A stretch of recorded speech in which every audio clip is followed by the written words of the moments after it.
Zipper rolls out to the right, pitches off to Taylor, and Taylor's to the 20, down to the 15, down to 10, 5, 4, 3, 2, 1. Touchdown, Billy Taylor! Touchdown, Billy Taylor! Billy Taylor scored a touchdown from 21 yards out. The crowd goes berserk. It was November 22nd, 1969. That they came to Barry, Michigan, all dressed in maize and blue. The words were said, the prayers were read, and everybody cried. But when they closed the coffin, there was someone else inside. Oh, they came to Barry, Michigan, but Michigan wasn't dead. And when the game was over, it was someone else instead. 11 Michigan Wolverines put on the gloves of gray, and as the organ played the victors, they laid Woody Hayes away. Under center is Wangler at the 45. He goes back. He's looking for a receiver. He throws downfield to Carter.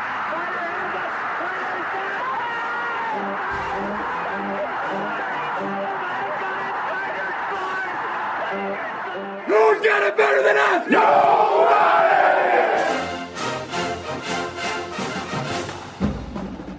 Welcome to the Michigan Man Podcast on Wolverine Sports Radio, a member of the V-Sporto Network, and in partnership with SB Nation's Maize and Brew, for Wolverine fans from coast to coast. Go Blue, and welcome to our Michigan Game Day show for Michigan State Week. I'm your host, Mike Fitzpatrick. This game is and always has been huge for both teams and their fan bases. It means something to everyone in our state. Jonathan Smith realizes that too. We'll hear a few cuts from his Monday presser in just a few minutes. Then we'll be joined by John Borton from the Wolverine magazine to discuss how big this game is for Michigan. Before that, let's get it rolling with my view from Section 17. For Michigan, this is not only a chance to play and beat their rival in their place, but an opportunity to string together back-to-back wins, keep getting better, and stay on a path that has all of their goals well within reach. For Michigan State, it is, as always, their Super Bowl. Everyone knows the Spartans have had a disappointing season so far. There is immense pressure on Jonathan Smith to have his team prepared for this game and win it.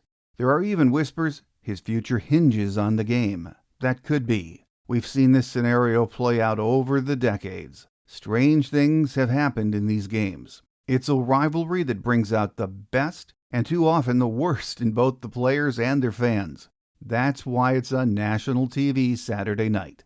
The Spartans need a win. Michigan needs it because it's their rival, and they want to stay in the Big Ten and playoff race. That is a recipe for a tough, physical game between two teams that flat out just don't like each other.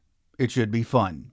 Jonathan Smith opened his Monday presser with a few thoughts on what the game means to Michigan State. We all know what this week is. Huge rivalry week, which is great things. Again, one of the best things about college football.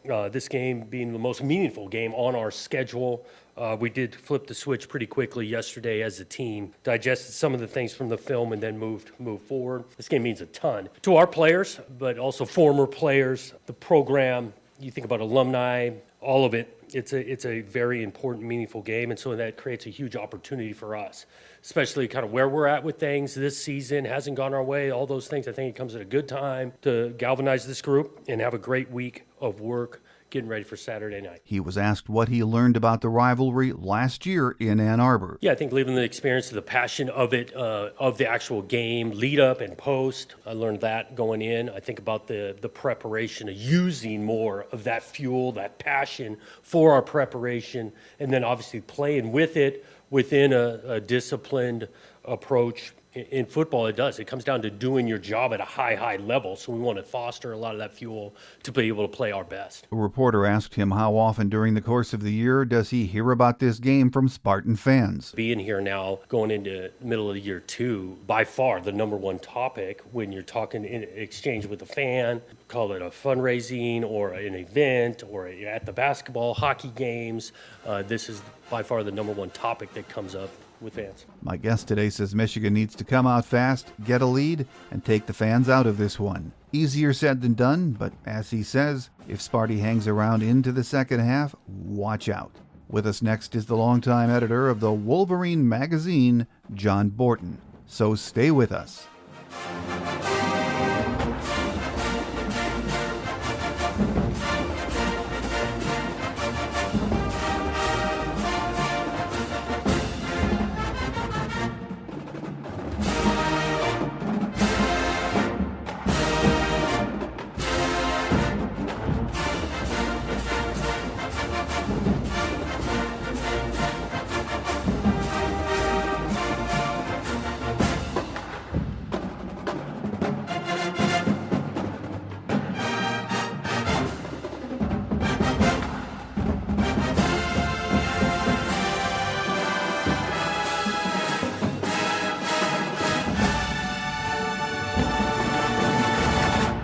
Joining us on our Michigan Game Day segment as we get ready for a Saturday night trip to East Lansing is senior editor John Borton from the Wolverine magazine. Welcome back, John. I appreciate it, Mike. It's good to be with you as always. Well, John, when we messaged last week, we might have to dig out our torches and pitchforks sound effects if Michigan lost Saturday. We don't have to. We're safe for another week. You know, after what happened the week before in L.A., the fan base was restless, as we know, but what we saw was a workmanlike, more vintage kind of Michigan performance on both sides of the ball Saturday, wasn't it? Absolutely, no doubt about it. And the backs were to the wall because that performance against USC was just out of character, it seemed like. And there was frustration on both sides of the ball, and Michigan kind of bottomed out on defense. And as we've roundly heard since then, there were quote unquote hard conversations that took place inside the Schembechler Hall, and this was a team that geared up to turn it around and be different. And they were different, dramatically so, against Washington in that 24-7 win. They were creating turnovers. They were playing excellent defense against a team that is pretty capable offensively. You just wondered if USC did what it did, what was Washington going to do to this Michigan team? Well, the fact of the matter was Damon Williams Jr. and that crew really got handcuffed. And we know about Jed Fish. He is an excellent coach that coached here before, and he's got a good Washington team this year. But Michigan really buckled down and turned it around, which sets up a possible really good run for the Wolverines starting this week at Michigan State. Well, you know, John, after the USC game, maybe even before, I was talking to Michigan fans that, seemed to think the Michigan offense was sort of helter-skelter in its play calling, and I disagreed with that. Even on Saturday, you can see what Chip wants to do, but the execution with a young team, young quarterback, isn't always there consistently. But I think his off-balance play calling has been very good so far. How about you? Oh, I think so, and it certainly was good on Saturday. It didn't always turn out. They had, the dropped ball on fourth down that might have been a touchdown, in that first half. And so they got off to a little slower start, but they certainly were keeping Washington off balance. Defense pitches in and gives them some good field positions, and all of a sudden, it's a different story. And really credit to, you look at, that's a situation where you've got a freshman quarterback and he's operating against another quality team, and all of a sudden he's operating without his starting left tackle, without his two top tight ends, and without his top running back. And yet they were able to get some things done there. And credit to the guys that stepped into those situations. Zach Marshall at tight end coming through with the biggest game of his career. And certainly Jordan Marshall stepping in and up at running back. We know what he can do, but just all around. Blake Frazier coming in and filling in at left tackle. It was just a lot of performances that were very encouraging. They always talk next man up. Well, this was a next man up showcase game for the Wolverines. And as you mentioned, Chip Lindsey was a big part of that, directing the show. You mentioned Jordan Marshall. I really enjoyed watching him on Saturday. And he looked like the guy we saw in the bowl game against Alabama. So if Justice Haynes needs some more time before he's ready to get back to a full go, I think Jordan sent a message that he's a pretty good backup, isn't he? No doubt about it. If your backup can go out and get you 133 yards and, the key touchdown of the game. And Jordan Marshall is a very quality back. He's different than Justice Haynes. He's not necessarily going to hit the hole and run away from the whole crowd. He'll hit the crowd and carry it with him for a ways. Very tough kid, very rugged, does not mind the contact, welcomes it seems like, and but he can break away a little bit and get you some extra yards. So, they're in a good situation there. Justice Haynes, I think, getting better every day. Whether we see him Saturday or not has yet to be determined, but this has been a very good combination of guys, and they root for each other. So good situation there. Another good situation was Jordan had some nice running lanes on Saturday, even after Evan Link went down with his injury. I mean, the O-line looked really good, I thought. And Blake Frazier, you mentioned him, stepping in at left tackle for Link, the next man up thing. He was overall very impressive, wasn't he? No doubt about it. He graded out as high or higher than anybody on that offensive line. And, we talked to one observer who is pretty close to everything and said that the mistakes that he did make were mistakes of aggression, and the coaches never mind that. It's like, okay, if you're going to make a mistake, do it at 110%. And that's what they were getting out of Blake Frazier. And of course, you've seen solid efforts out of Greg Crippen at center, the senior, and just all across. You got Giovanni El Hadi back at that left guard spot. It's been at times patched together offensive line, but they've got guys that are coming on and younger players that are coming along. Yeah, getting a lot of guys rep and things look like they're coming together. And, when Evan Link went down on Saturday, it looked like it would be a serious lower body type of injury. So I think everyone exhaled a sigh of relief Monday when Sharon said he's going to be back sooner than later, or sooner than expected. We really don't know exactly what he injured, though, do we? No, it's lower body type of thing. And I know they were checking him out, and sometimes, those they turn out to be not as extensive. A lot of times it'll be a ligament of some sort that is not as extensive as they thought. And so, very good news that Sharon brought out about Evan Link. Yeah, absolutely. Well, Bryce Underwood, once again, did not look like a freshman for most of the game. 21 of 27 passing, which included 4 more drops, or he could have been 25 of 27. 230 yards passing, 2 touchdowns.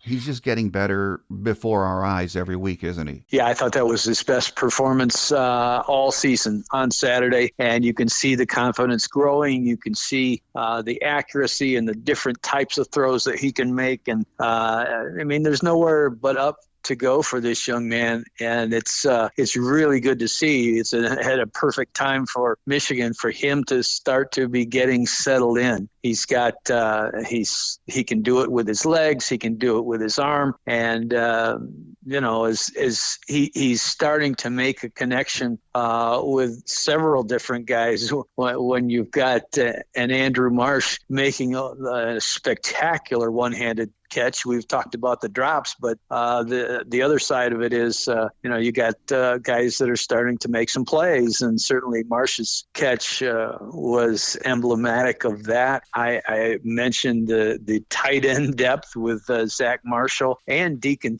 Tonelli coming through, a couple of younger guys, a couple of guys that we hadn't seen a ton of, but stepped up and did a really nice job in that game. So absolutely, this is you've got a freshman quarterback who has been in a situation where he's had 2 of the tougher road games you're going to see at Oklahoma and at USC. Those were the games, the regular season games that I predicted this team to lose before the season started. And I wasn't shocked that happened. But now you are in a situation where, okay, you really figure you have to win out. And I think you've got a guy behind center that is settled in now and ready to really take it up a level or 2. Yeah, I agree with that. Things are looking up on the offensive side. And over on the defensive side, it seems like the last 2 weeks, USC's and Washington's game plans were get the ball out fast, negate the pass rush, and make Michigan cover, especially, the linebackers. Jimmy Rolder and Cole Sullivan stepped up and were excellent in pass coverage Saturday, weren't they, John? No question about it. First of all, you had a little bit different deployment, a little bit different. I think they learned a lot from that USC game where they were really caught and USC took advantage of their aggressiveness. And so you kind of figured, okay, Washington is going to want to rip that page right out of the playbook and use it against Michigan. Well, it's a game of adjustments, and Michigan certainly made those adjustments. And the guys that you referenced are guys that stood up and did a fantastic job. Cole Sullivan jumping that route to pick off the pass to set up the go-ahead touchdown was, in my mind, the play of the game. And Jimmy Rolder just keeps coming through with play after good play, an interception himself. And he's playing as well as anybody there. Combine them with Ernest Hausman, who gave us a scare. He went down on a play in that game, but he's all right. And so, the really high-level linebacker play out of this defense. And they proved once again that, okay, one bad outing, which it certainly was at USC, is not going to take down a group that has great potential. And they bounced back in a very forceful way. A couple of weeks ago at a Monday presser, Sharon was asked a question about his defense, and his reply was something like, I don't know, I let the wizard handle that. And we know the defense isn't perfect, but, Wink is tinkering and building like he did last year, it seems to me, with November in mind, isn't he, John? No question about it. All you have to do is look to the end of last season, the last stretch of games. Everybody remembers Ohio State giving up 10 points down in Columbus and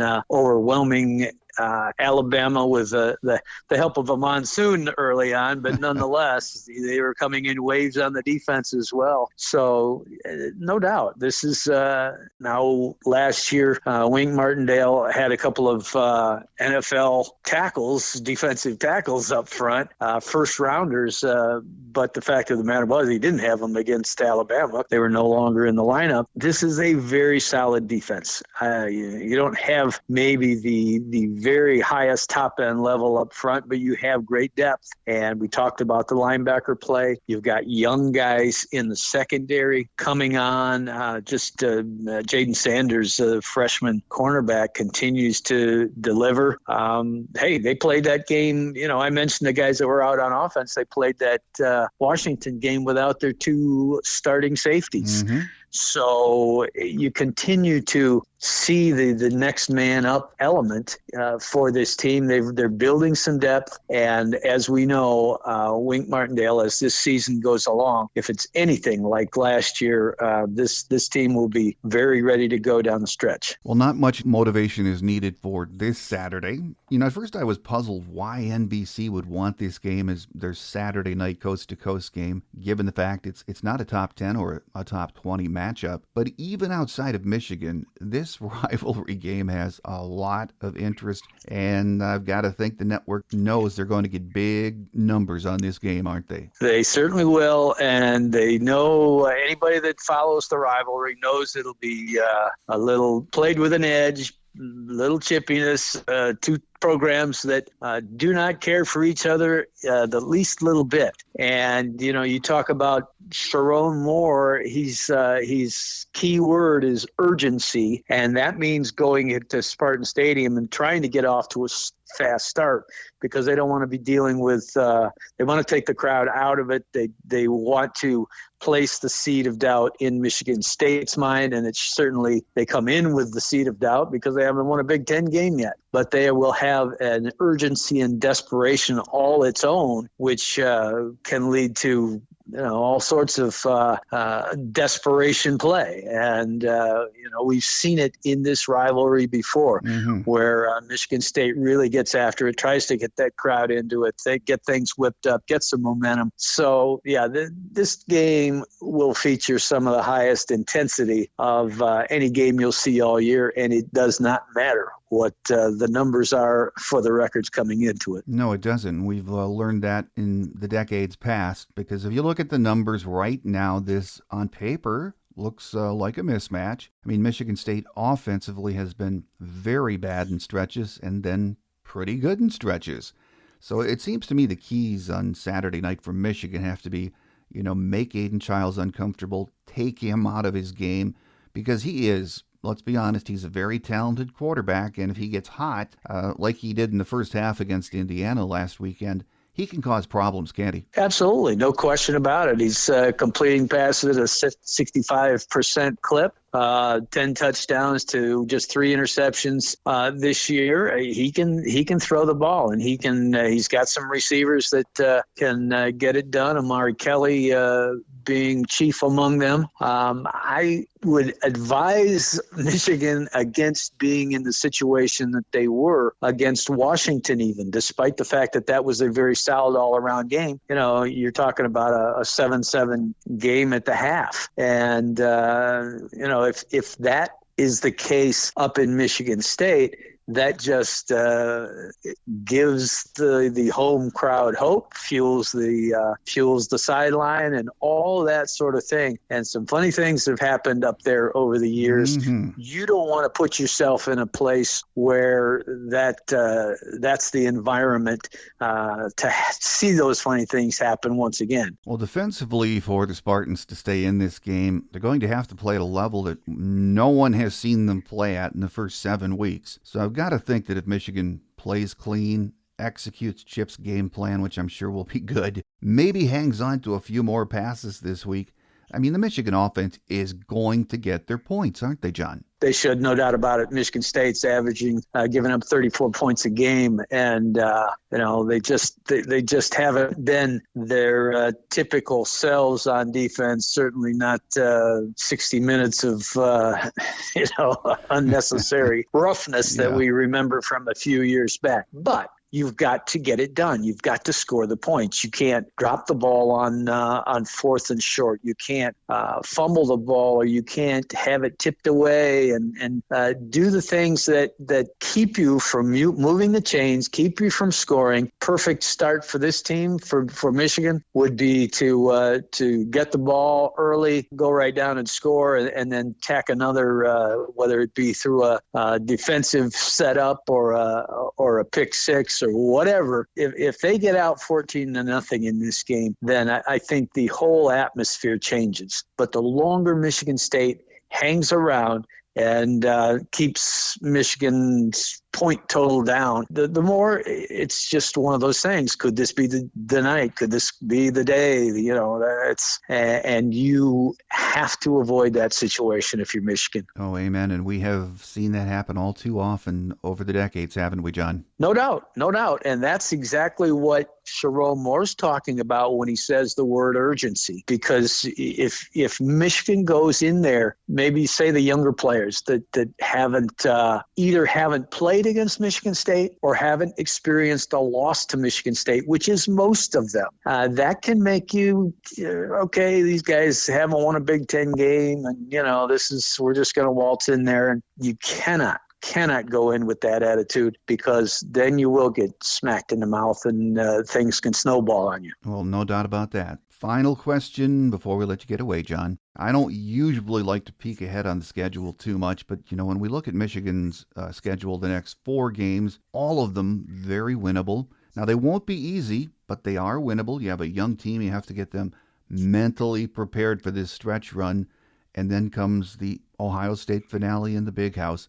So despite the ups and downs that we are experiencing watching this young team, as we head for East Lansing on Saturday night, we know everything they want to accomplish, it's still right there on the table, isn't it? There's no question about it. I mean, you've only lost 1 game in the Big Ten. You've lost 2 overall, but you really have to avoid that 3rd loss if you want a serious chance at the college football playoff. But stranger things have happened.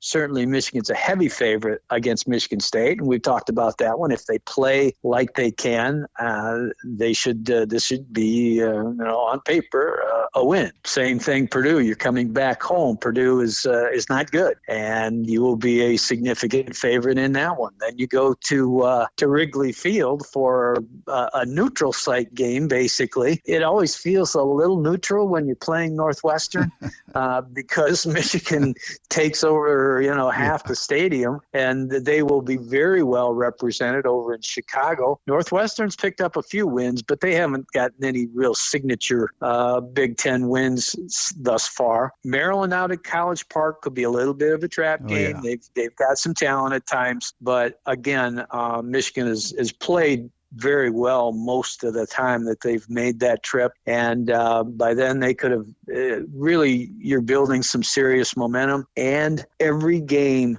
that Bryce Underwood plays, he is getting farther and farther away from being a freshman quarterback. And then you get to November 29th. I'm hoping for something, say, in the high 20s at Michigan Stadium, flurries abounding, and just one of those days where you just are set on edge for Michigan, Ohio State. And we all know what can happen. And Michigan will go into that game certainly not fearing the Buckeyes, not especially the guys from last year's roster that went into Ohio Stadium with zero chance to win, according to everyone, and then did what they did. Well, we are all looking forward to that already, but first things first, let's get over to East Lansing on Saturday night. Take care of Sparty. I think it's going to be a lot of fun. So with us today has been senior editor John Borton from the Wolverine magazine. John, always a pleasure having you on the show, and we thank you for being so gracious with your time, and we look forward to another visit soon. Great to be with you, Mike. Enjoyed it.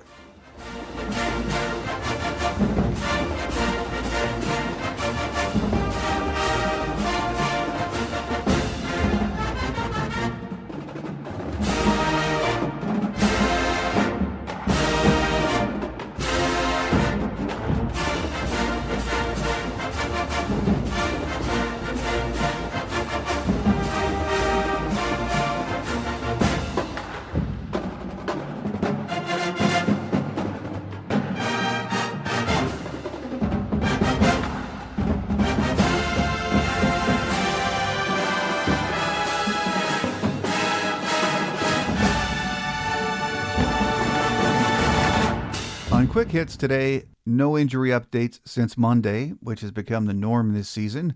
We won't get anything new until the official roster for the game is released on Saturday. Here are a few game day notes of interest for this week's big rivalry game.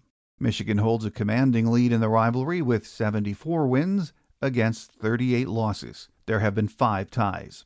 The first meeting was in Ann Arbor on October 12th of 1898. A 39-0 Michigan shutout victory. Last year's game was in Ann Arbor on October 26th, a night game that saw us hang on for a 24-17 win. Head coach Jonathan Smith is in his second year as head Spartan. He's 8-11 heading into Saturday's game. His overall record as a head coach is 42-46. Last year, the Spartans finished 5-7 overall, 3-6 in Big Ten action. Their last bowl appearance was in the 2021 Peach Bowl, a 31-21 win over Pitt. The weatherman says it will be a chilly but dry night for football. Temps around 50 at game time, slipping into the low to mid-40s by late evening. Kickoff is scheduled for just after 7:30 p.m. Eastern Time. The game will be televised nationally by NBC. So here we go. A tipping point game for Jonathan Smith and his program. For Michigan, a chance to beat your rival in their place and pick up momentum for the stretch run. It's Michigan versus Michigan State, and that is all you need to say. Expect the unexpected. It should be fun. Next week, we return to the friendly confines of the Big House to entertain Purdue. On Tuesday's Visitors Edition, we hope to have Boilermaker radio play-by-play voice Tim Newton. On Thursday's Michigan Game Day show, our guest will be Trevor McHugh from On3's Maize and Blue Review. So make sure you join us. That does it for another week. I'm your host, Mike Fitzpatrick. Have a great Wolverine weekend, everyone. Think victory beats Sparty. Until we meet again, take care, and as always, go blue. Thanks for joining us today on The Michigan Man, here on Wolverine Sports Radio, a member of the V Sporto Network, and in partnership with SB Nation's Maize and Brew. Our listener lines are open 24/7 for your calls at 313-263-4842. That's 313-263-4842. Or email us at themichiganmanpodcast@yahoo.com. That's themichiganmanpodcast@yahoo.com. The Michigan Man Podcast is produced at the studios of Robin Lynn Productions, Allen Park, Michigan, and is not affiliated with the University of Michigan. Go Blue!